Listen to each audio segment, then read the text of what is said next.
stream recordings and stuff. Cool. And then I can do, all right. So you can see both of us. All right.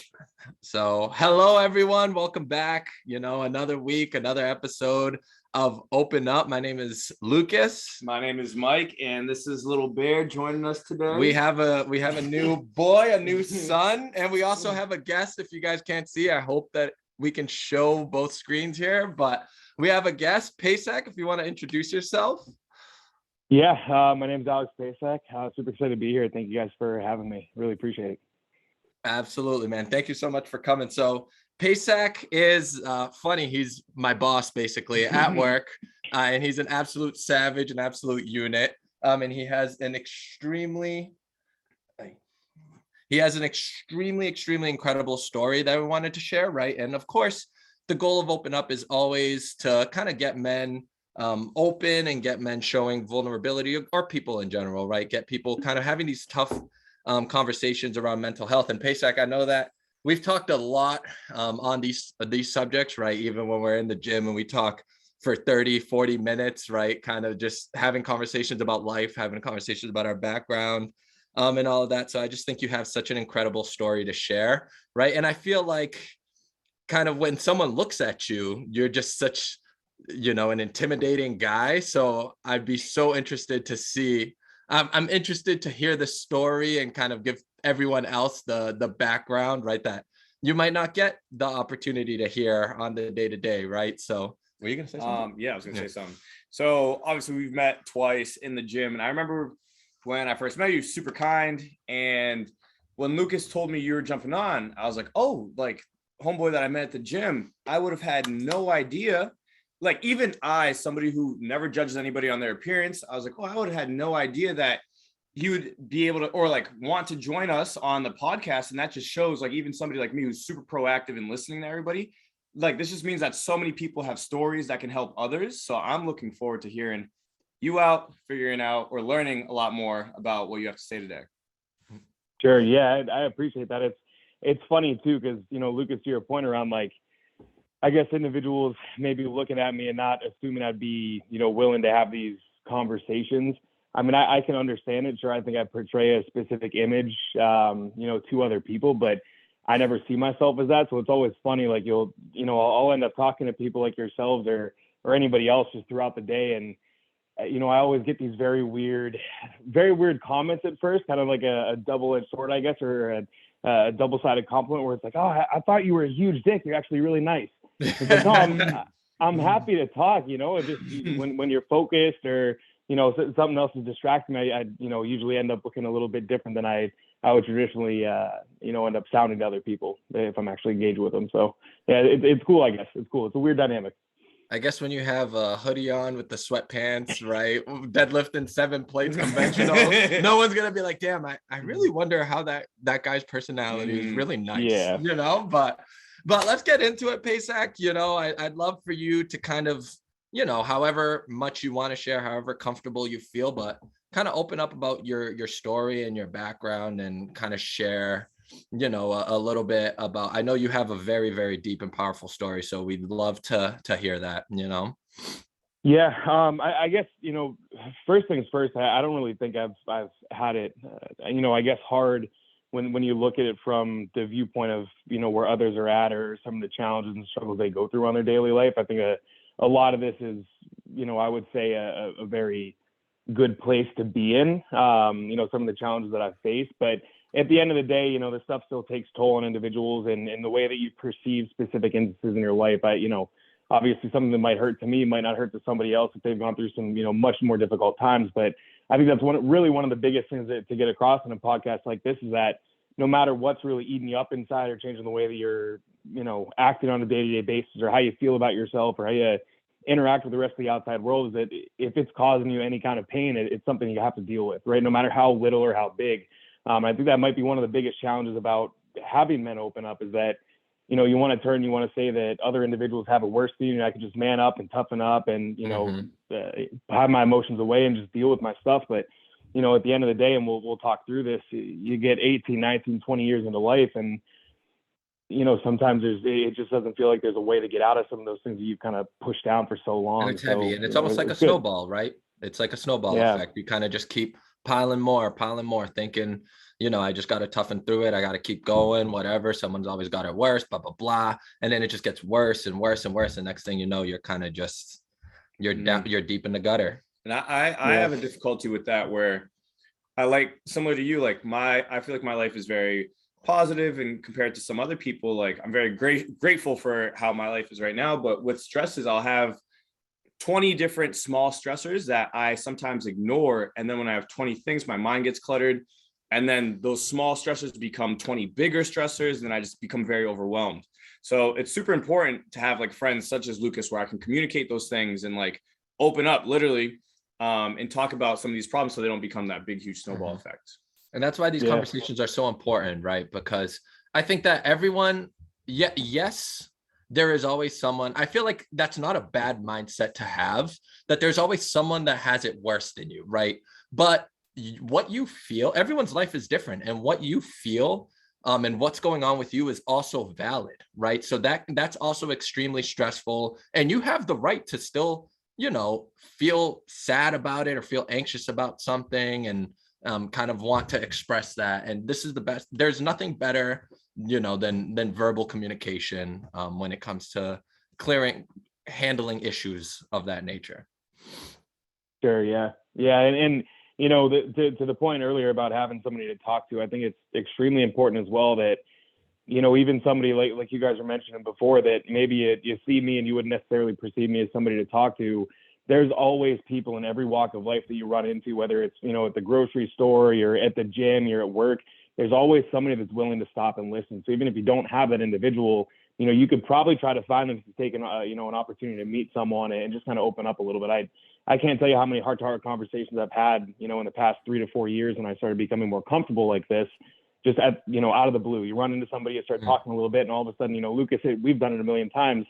30, 40 minutes later, you're like, oh man, I didn't see this conversation going this way, and Absolutely. all of a sudden it's just weight off your shoulders. So yeah, I think it's extremely important to talk about. I think understanding people's backgrounds and where they've come from is very important. I think it's easy to connect with individuals that way. And, then you all start to realize that at the end of the day, we're all, pretty much the same, just trying to deal with some stresses and roadblocks that life throws at you. So we're all in the same boat. Yes, sir. All right. So I want to learn a lot. Lucas and you obviously have a great relationship. I want to listen to your story, bro. Go ahead. Yeah. Sure. So share with us. I know that from college on, everything that you feel comfortable sharing, please. Yeah. This is the platform to share. Yeah, I'm wide open. Honestly, I mean, I think I can start off even from birth. I don't necessarily think this has changed or skewed anything for me personally. Some individuals might beg to differ, but I was adopted, and thank God I was. I have 2 incredible parents now that have given me a million opportunities to be in the spot that I am today. So I can't thank them enough for being selfless and taking an opportunity like that. But some of that stuff might still shape the way that I think and how I feel. I think the older I get and the more in touch with my emotions that I am, I start to realize maybe some of that stuff starts to trickle in a little bit, and it's just kind of in the back of my head. I wouldn't think of it. So that might have a helping hand in some of the stuff that we'll talk through. But I think one of the biggest challenges that I had, really growing up was trying to fit in, trying to find my group, or I guess a group of individuals that I felt comfortable with to be able to open up to. And I never really did all that quick. I moved around a decent amount when I was younger. So I was back and forth between Ohio and Massachusetts a few times. And for myself, I, ended up gaining a lot of weight when I was in middle school, towards the end of elementary school and the middle school. So moving around, being like the fat new kid was never easy for me. On top of it too, I remembered when I finally moved to Massachusetts for this last time and stayed here, a weird time during puberty, things just start changing. I never had it really all that rough, but my voice changed drastically when I first moved here, and it sounded like I was a chain smoker. So, I'm the new fat kid, and I have a super raspy voice. I could barely talk. It stayed for maybe like 2 or 3 years. It was, as little as it seems now, it was crazy to deal with at that age because people make those little passing remarks. But, with that, as a younger kid, I was picked on quite a bit. I was beat up numerous amount of times on the school bus, to the point where I'd have like open cuts and stuff on my neck from my backpack being like dragged across it, or, you know, I got held down one day in my own front yard and had like somebody basically rub like dog shit in my hair and in my face, and slammed into lockers and, you know, stabbed with pens like through the holes in the lockers and stuff. So, you know, for me growing up, it was a lot of, I don't want to say hiding, but a lot of just trying to fly under the radar, right? Like not be noticed, not have people realize that I was there, not put my hand up in school. You know, just trying to find like the table at lunch with like the smallest amount of people at it, so it wouldn't draw a scene if I sat down. And, you know, luckily met some of my best friends during that time frame, and they're still my best friends to today. But, you know, all those troubles still happen, and they, you know, I really wouldn't open up and tell a lot of the things that were going on to them, because I didn't want to put my issues on them, right? And at the same time, I didn't want to be like, you know, a kid who complained or the annoying person that just came to school and they wouldn't want to be friends with me. So I was always kind of bottled up. But yeah, I guess as, you know, as I moved into high school, those things continued. Definitely was never, you know, a confident kid. I kept gaining weight, which really, really weighed me down for a long time. I mean, no pun intended, but really, really weighed me down emotionally, that, you know, year over year, I kept gaining weight, and I'd be like, all right, this summer for football, you know, we're going to have double sessions and everything. I'll lose a ton of weight. And, you know, I'm up 20 pounds the next year, and it could never pull it back. So obviously, you know, as a young man, you're in, you know, high school, and, you know, you start figuring out that you want to date girls and go to dances and all this stuff. And, you know, you have the issue where you don't see yourself as, you know, anything and worthy of these events and these ladies, exactly, whatever.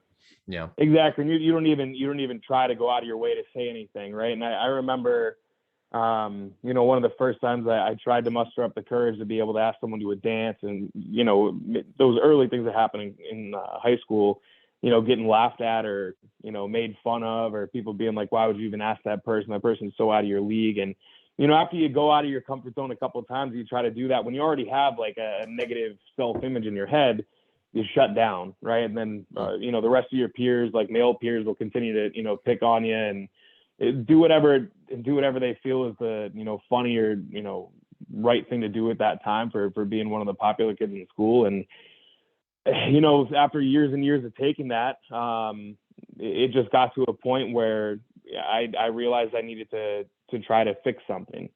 So this is really where all of this, you know, infliction from earlier on in life, being overweight, being the new kid, you know, the rough voice and everything, those little things take a toll over time. But, you know, really where I started to face some serious issues was, I think it was the summer going into my freshman year in college. I tried super hard all high school to lose weight. I tried hard to build more self-confidence and, you know, feel like I was worth somebody's time. And I never felt like that. And even now it's, you know, choking me up a little bit to talk about. I don't talk about that stuff all that often, but I ended up right when school ended, my senior year in high school, I was like, all right, I'm losing weight. I have to do it. I'm starting a new chapter in my life with college. So I didn't know what else to do. And I just became anorexic. So it was the first, like, I don't know, 5 or 6 days I didn't eat, and I lost maybe like 20 pounds, which sure, that probably wasn't all that much fat at the time, and probably a lot of water weight and muscle too, because I did powerlift when I was younger. But the scale went down, right? So all of a sudden, this was something that was really beneficial for me. So I had a meal with my family, and then I went right back to it. And I remember telling everybody that, you know, I was friends with at the time, that I was going to come back from school and I was going to be, you know, skinny and ripped and look awesome. So when I left and I went to school, I mean, it just perpetuated. I kept pushing the anorexia for longer and longer bouts.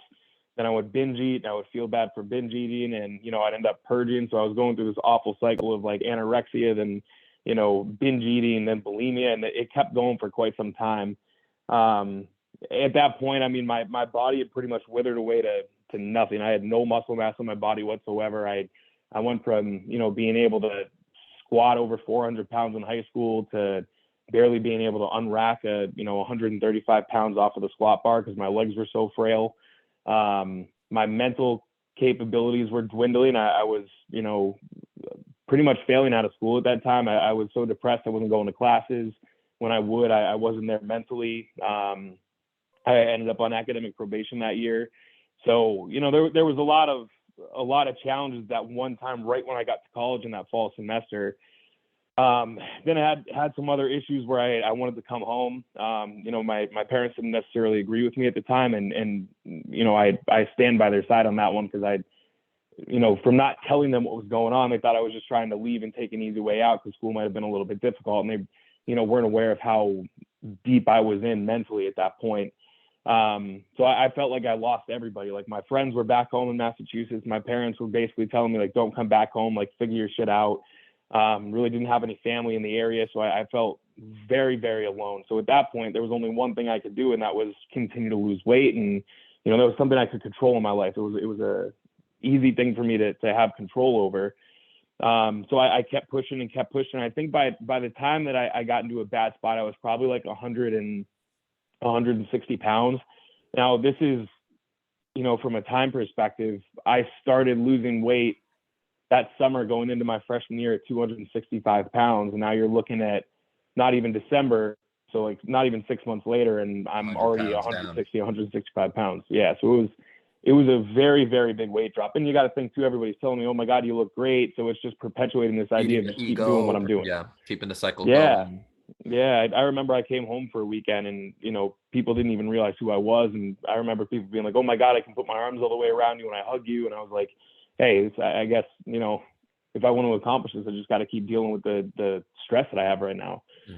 It got to a point though where, I isolated myself so much, and my body was so beat up, and, my hormones were all out of whack, and nothing was working right, that I got to a point for probably 2 weeks where I didn't leave my dorm at all. It was pitch black in there. My roommate was also a very depressed individual. So he was always willing to keep the room very dark. So I stayed like in this cave basically for 2 weeks and barely did anything. And it got to the point where I was just like, I don't even know why I'm on this earth anymore. So, the one night I was like, all right, I'm going to take myself out of this planet and be done with this, because there's really nothing left for me. I ended up, figuring out how I was going to end up doing it. And right when I was about to, I realized that, like, all right, if this is going to be the end, I might as well go do, the one thing I still enjoy doing. So decided I was going to go to the gym. Had a horrible workout. I don't know why, but I ended up jumping on the treadmill that night and wanted to do some more cardio before I went to kind of turn the lights off. I don't know why I would do that, because I wouldn't do cardio as the last thing now if I had to go in the next hour afterwards. PR with deadlift. Yeah, Tuesday PR deadlift. More fun. Good way to go. Yeah. Yeah, so I could end it there, but definitely not after cardio. So I remember though that I was watching I wasn't into bodybuilding at the time, but I ended up somehow stumbling across like a Jay Cutler video where he was going over like meals and supplements that he ate during that time. And I don't know what it was, but I watched that video like 10 times over and over again. And I remember like looking at him being like, man, if, I could look like that and I could show people that, you could go from this person who has no self, or positive self-image at all, and, super overweight, and nobody takes him seriously. He doesn't fit in anywhere. And, I can become something like that, where I can, be lean and have a bunch of muscle and be strong and have people, look up to me and admire me from that standpoint. Then, hey, maybe I can help one person that feels like I do, and at that point, that's kind of when my life changed. But that was the very bottom for me too. So looking back, it's a very strange thing to look on, because I was at my absolute worst at that very point, but also like that was the turning point to get me where I am today. So it's kind of like a really positive and negative feeling in my head that, it's such a happy feeling, but at the same time, it's, I think back to that and I can't even grasp the mental state I had to have been in.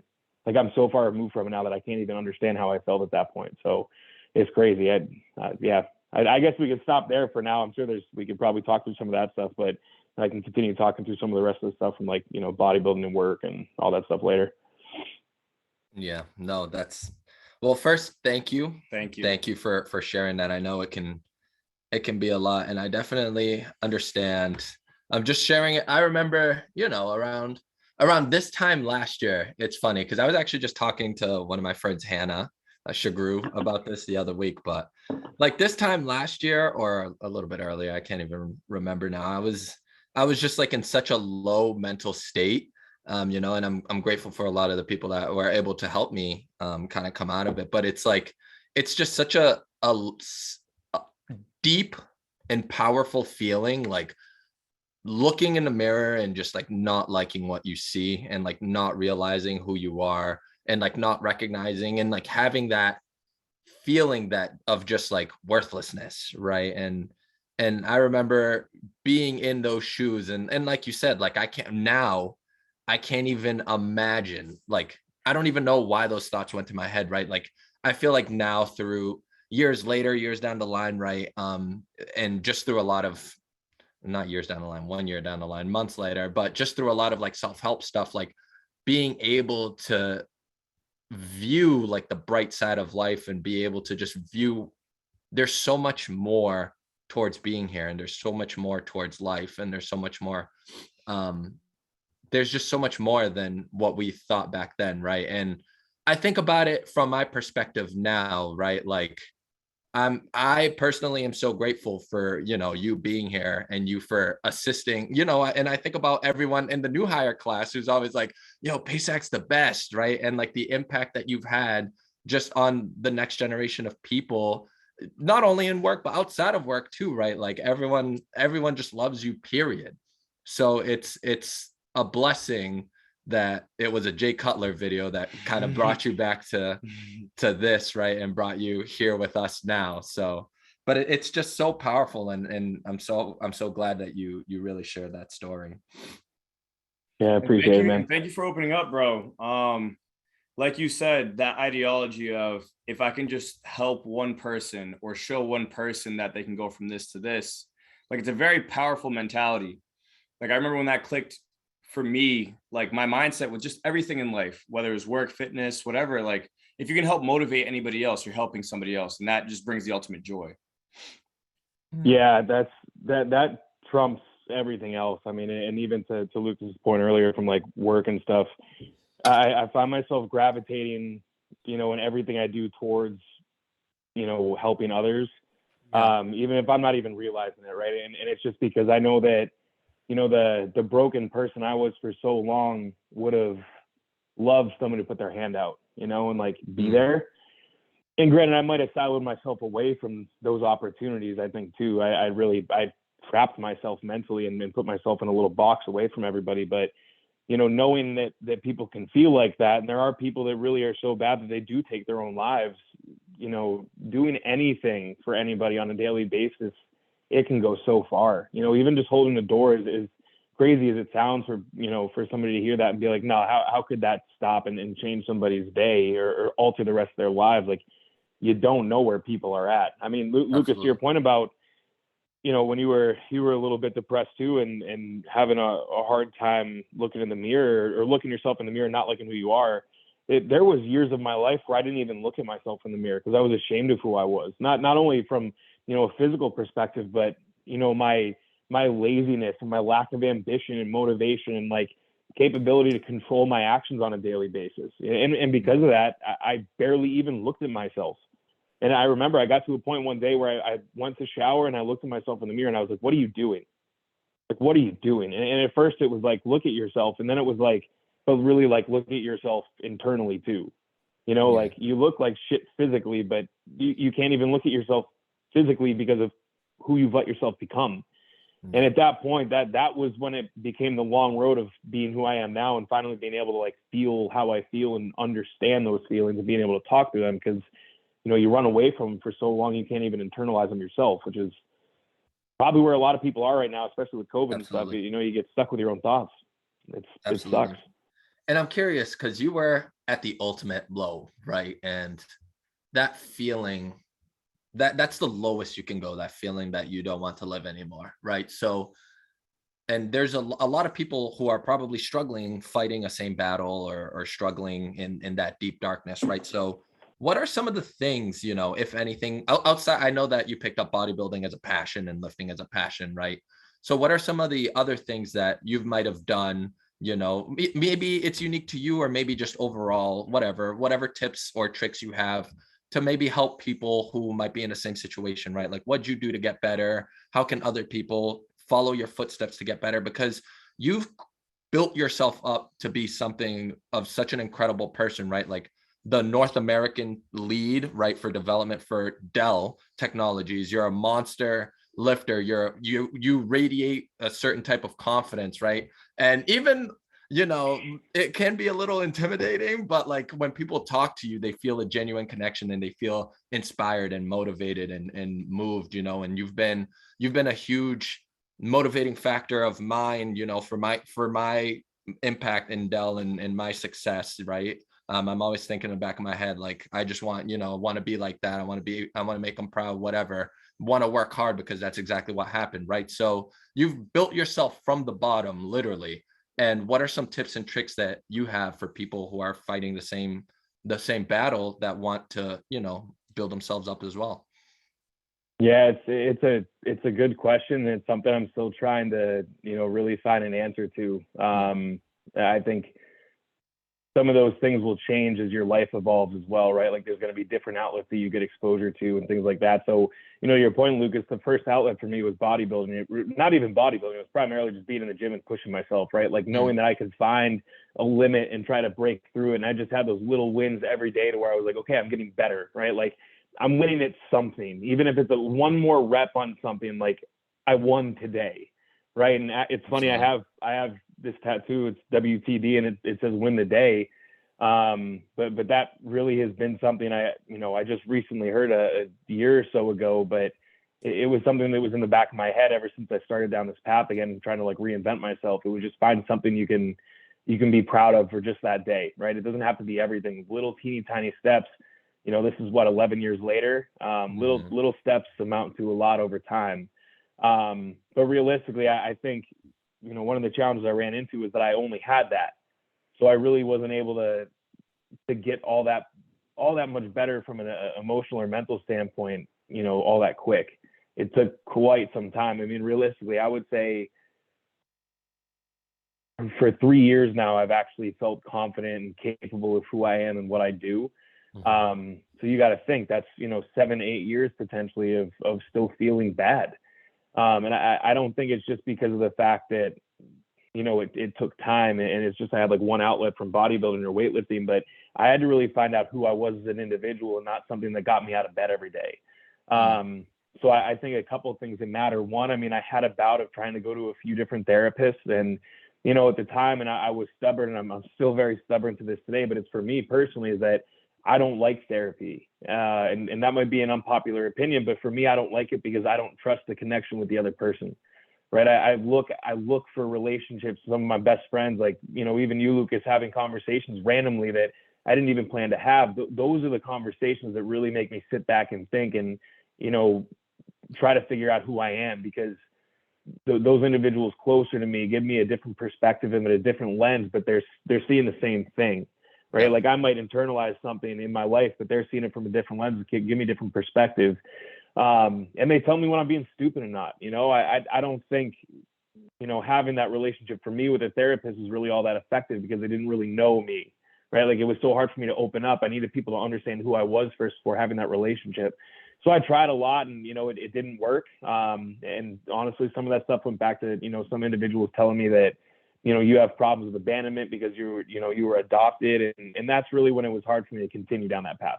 Right. Because it's like, well, you don't really know the situation I'm in, so you can't tell me that. There's other things going on right now that are really a main source of pain. And it's not that, you know. So I try to do the stuff where it's like, all right, go to the gym, do, you know, self-help books and podcasts and things like that. But you can only do so much until you really find out who you are. So I thought back to some of the reasons I didn't want to look at myself in the mirror. And a lot of it was just laziness. Lack of dedication to doing things correctly or following through or finishing the job. And now I'm a big proponent of this today that, you know, any little thing you do is exactly how you'll do everything. Right. So it's like, take a second to put the shopping cart back and, you know, back at the store. You know, if you throw something into the trash can and it doesn't go in, like take a second, go pick it up and put it back in. You know, if you see people who are lacking to do some of those basic day-to-day, you know, functions like I just brought up, it's like do it for them, right? Like make your local area, make yourself a better person. And those little things, it goes back to the whole method of like winning everything that you're doing. It's all right, I took some time out of my day to go, you know, help somebody else out, or I took time out of my day to make sure that I did the right thing and threw that trash away, right? Or, you know, instead of just making a bunch of, you know, meals in my kitchen, leaving a huge mess, like taking the extra 5 minutes to clean it up. It almost those goes little along with things. discipline, right? Like Yeah. being extremely disciplined, right? To do things, Yep. because no one wants to do that kind of stuff, right? If I miss a shot in the trash can, I don't want to pick it up. It's easier to just walk out, Yeah. right? But it almost speaks onto being more disciplined with yourself. Yeah, and you know, those little teeny tiny things, they really do start to show you who you are as a person. And I mean, if I did that stuff now, I would hate who I am looking at myself in the mirror, right? But taking the extra time to be dedicated and follow through with what I'm supposed to do has allowed me to actually look at myself, right? Now that I can finally look at myself, I can be real with myself and be like, all right, what's wrong with you? You know, what's the problem? What's going on? And I can actually break it down. So that's probably the biggest thing I would say is just like, you know, find something that you can win at every day. And those little teeny tiny actions that seem so mundane and not important, those are the really like important for me, at least building blocks that help me get to back to where I am now. The other thing too that I'll say, and I could think of a few other things, but the one big thing that I've always had a personal issue with, and I think it's important to talk about nowadays because, you know, pharmacy type conversations do come up a lot when we talk about mental health. I never wanted to take anything personally for myself that would alter my brain chemistry that put me in a specific mood. I remember back in 2016 for you know, pretty much extrinsic reasons, I was having really, really bad anxiety. And I never really believed anxiety before. Like I didn't think it was actually a real thing. It's like, all right, you're just freaking out a little bit, calm down. Until you experience that where, you know, every single day for myself at work, my hands were shaking. I was sweating like crazy. I'd have to throw up multiple times during the day. Like that was horrible. One of the worst feelings I've ever had in my life. And I remember I went to the doctor to get checked out, and they ended up putting me on some kind of medication that would help me with the panic attacks and the anxiety, and it made me a zombie. And I was like, I never want to do this again. Like I'd rather have the anxiety than ever feel like this, because I can't feel happy at all. So I stopped taking that stuff, and I would still have some random bouts of anxiety and things like that. But you know, recently I did start taking something that, you know, has helped me tremendously. And I think sometimes it's good being able to realize that, hey, you know, I've pushed this as far as I can on my own, and I really can't control this sometimes. Like there's a fight or flight response in my body, and I cannot control it right now. And now for the past like 2 or 3 months, you know, having this prescription has allowed me to really notice when I would have that panic attack and like think through things. And I'm not so scared in the situations that would usually trigger that anxiety. Mm-hmm. So I think to an extent you can be tough for so long, right? And it goes back to that stereotype of being a man, right? You can be tough for so long, but at some point you have to do something about it, right? It's either you can control it and change it, or you have to get help. And now I think getting the help that I have with that, you know, it's allowed me to actually start weaning myself off of it, because I'm now starting to think through why I was having the attacks in the first place. And now all of a sudden that I can understand that, I can control it, and I don't let my mind run wild. And then all of a sudden I'm, you know, 20 minutes later down this horrible physical road of shaking and freaking out and feeling like I'm going to throw up 24/7. So it is important to talk about too with doctors if, you know, if it's been going on long enough to where you're that troubled, for sure. Yeah. Like what kind of different medicines that may work. But I mean, not every medicine medicine isn't singular, right? It's not right. Sometimes it's just trial and error. Sometimes you need CBD, sometimes you need weed, sometimes you might need an ambient. No, that's for sleep, right? Ambient. Sometimes whatever. It's just all over the spectrum. But having conversations as to maybe what will work for you, for sure. Sure. And then I guess, would you have any, like, do you have any advice, right? Like if you could either tell yourself back in the day at your really, really dark times, like if you can give yourself any advice, or if you can give advice to anyone in a similar spot, right? Like really, really going through it, men who are afraid to speak to other people, men who feel like, you know, none of my friends want me, my family doesn't want me, I don't even want myself, type of thing. And you had like a message or advice for them, what would that be? Whoa, it's hard. No, I would say, I mean, first thing is there's always going to be people that are willing to listen, right? So like if those individuals are listening to this now and they're at a spot where they feel like, you know, they have nobody to turn to, or if they feel like they're going to be judged, and that's what I struggle with my whole life. I still do today. And it's, you know, Lucas, why you see me covered up in a hoodie and pants all the time. I don't want people looking at me, right? Because I don't want to know that they're judging me. And even if they're not, the thought of it freaks me out, you know? So I bundle up. I'm here, you know, these two are here. There's so many people that would be willing to stop and listen. I've gotten into so many conversations with strangers about some of this stuff, and you would be shocked at the amount of people that would give the shirt off their back to help you. Even just a conversation for 30 minutes might change your outlook on life. Mm-hmm. But honestly, I mean, outside of that, from, you know, a tip or a way to work through that, I mean, I would say you are far more important than you perceive yourself to be. That is, I think the problem with a lot of men's mental health is that we're so in our heads 24/7, and we feel like we can't open up, that we belittle ourselves to the point where we think we're absolutely worthless, right? Or we're only good for like the job that we do, or, you know, the money we provide to a family, or whatever it is. You don't realize the impact that you can have until you have it. And part of that is understanding who you are first to be able to have outreach, like being able to even sit here and talk to you two today, because I've spent 11 years beating myself up to get to where I'm at, right? Like, it's not an overnight thing where I'm like, I was depressed yesterday and oh my God, you know, Lucas reached out to jump on here and talk. Like, it doesn't work like that. So, you know, understanding where you're at your lowest right now, and you may not want to keep moving forward. 11 years later, the amount of outreach and support that I've had, and people, you know, telling me how important I am to them or how impactful I've been, I never would have understood or realized that at the time. And I still have a really, really hard time believing it. Like, you know, Lucas, even you saying some nice things from like a work perspective and stuff, I never feel like I'm that person that people enjoy being around or want to talk to. And it's probably why I'm still kind of to myself a lot in public. Like, what do I have that could possibly make anybody feel better, you know, make them want to talk?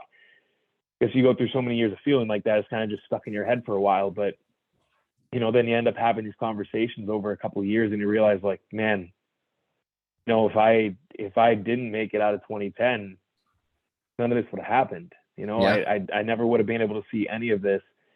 And I told myself I just wanted to help one person, and honestly, it's been overwhelming, to say the least. So, you know, obviously, don't give up. Like, if you think you're a pussy, or, you know, you're weak, whatever the case is, ending everything is the weakest thing you could do, because you're giving up the fight. You know, it's like, I wouldn't trade those years for anything. And that's why I know no matter what happens to me, I'll always end up on my feet. Because when you have nobody and you feel like you're not even worth living, if you can fight through that, man, like, you can do whatever you want, honestly. Like, that would be the biggest thing, is that you're far more important than you realize, but it's just going to take some time for you to realize it. And even now, like, I don't think I'm important, so I don't want to skew that too much, but you can be important to the people around you, right? And the people around you, if you give them something to think about, or be a better person that day, whatever this thing is, like, it spirals. It's an outward spiral. And, you know, Lucas, you and I talk to each other at the gym or whatever it is, and all of a sudden that changes the interaction we have with the next person, and the next person. It's a butterfly effect. The more and more this stuff happens, the more and more people can talk about it, and people will understand that, yeah, you're at the worst point in your life right now, but the positive thing here is it gets better, right? If this is the bottom, there's nowhere else to go. If that next day, if I wanted to kill myself again, I mean, I can't get any worse, right? So it's like, all right, let's try again tomorrow, and we'll get a little bit better. And then you win the day every day from there. So that's what I would say, at least. It's a hard question to ask, man. No, you answered it phenomenally, bro. And to be honest, there's a lot of messages to try to understand that you just mentioned that I'm going to try to apply every day. But I feel like the biggest one that you definitely said multiple times is just trying to win the day, no matter how big or small, or no matter if it's in the gym or at work or just day to day. Or if helping win the day means helping somebody else open the door, like, that still means winning the day. And yeah, I am a firm believer of the domino effect. And I try to be nice to everyone, not because I want everybody to like me back. It's more of, I want to be treated like, you know what I'm saying? Like the golden rule, like, I'd want somebody to be nice to my daughter or to my son, you know what I'm saying? Like, for no reason. Yep. And I feel like the more and more we have of that, the better the world would be. Yeah. And all it takes is to make a difference in one person, right? Like you said, all we have to do is impact one person who impacts one more, who impacts one more. Even if it's just your direct circle of friends, right? Because your friends have other friends who have other friends and all of that. And they share your message and they share your story and they share your impact. The next thing you know, right? And that's why I'm a firm believer, right? Everyone's like, oh, you think you can change the world? You think like, maybe we already have, right? Maybe you've already, because I know if you've changed the life of one person, then you've already changed the world, right? Isn't that the way that it works? So I just think it's so interesting, but I feel like you made me choke up quite a few times. So, but like your story is just so powerful, and I'm excited to share it, but I feel like I'm blanking out on more questions. No, you're good. Like all the questions that I had were answered. Mhm. So I appreciate that, bro. Thank you so much for being so open. Like I know we said this like 6 times, Yeah. but like I can't thank you enough because I've learned 50 things today within this past 50 minutes. You know what I mean? And that's what, I try to think of it like every time I have a conversation with somebody, if I learned one thing that I didn't know prior, like that's a win. That could be a win for the day. You know what I'm saying? I just learned so much knowledge from you. So I appreciate that. Yeah, of course. And I appreciate you guys having the platform to be able to do this. I think, when you both first started doing it, I was on board and messaged Lucas immediately. And I was like, this is awesome. Like, please keep doing this.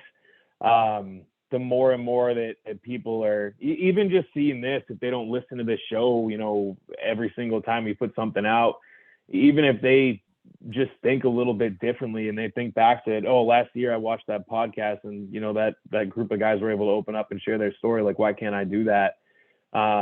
It makes a massive impact. And the more that happens, the more people put out content like this, the more people are happy to talk about this stuff. And the stigma gets broken at some point. I'll be the first one to tell you, there's probably no, it's, I don't want to say this.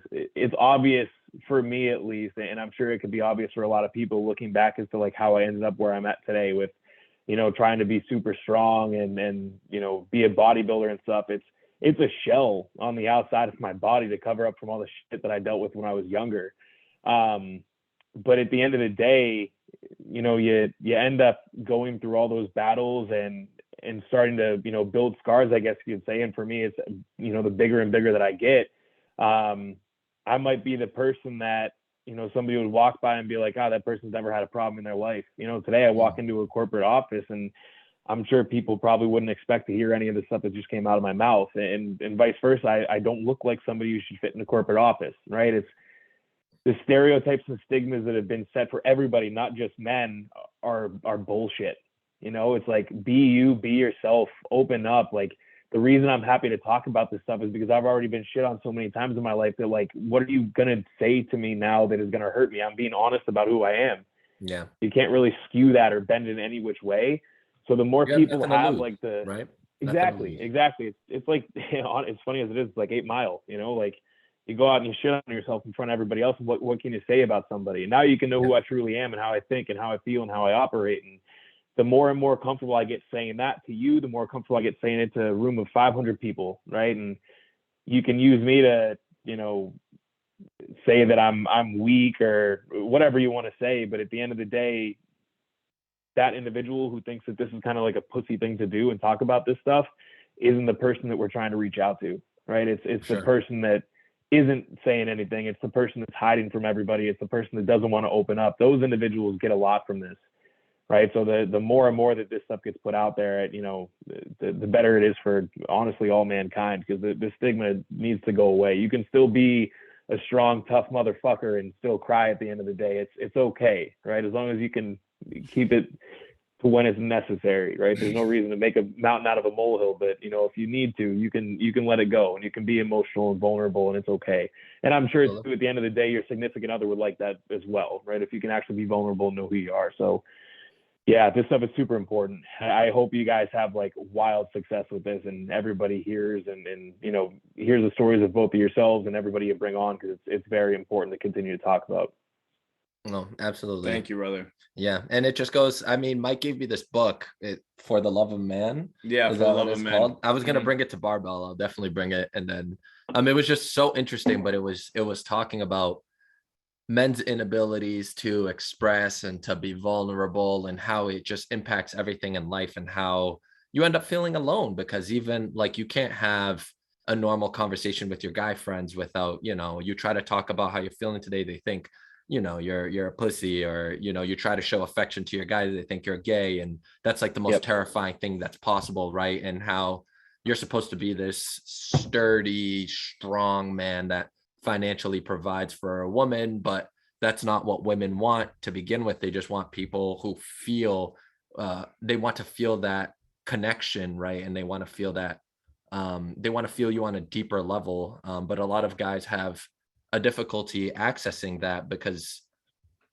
there's nothing, like, they just don't know how to. They don't know how to express themselves, and they don't know. Everything's just always been bottled. They've always been told to just be strong and, just kind of face your problems, and that's that. And no one knows how to talk, and no one knows how to feel. And then, it ends up in the dark alley similar that you face. But I'm glad that you came in. I'm glad that you shared the story. Thank you for the messages. Thank you for coming on.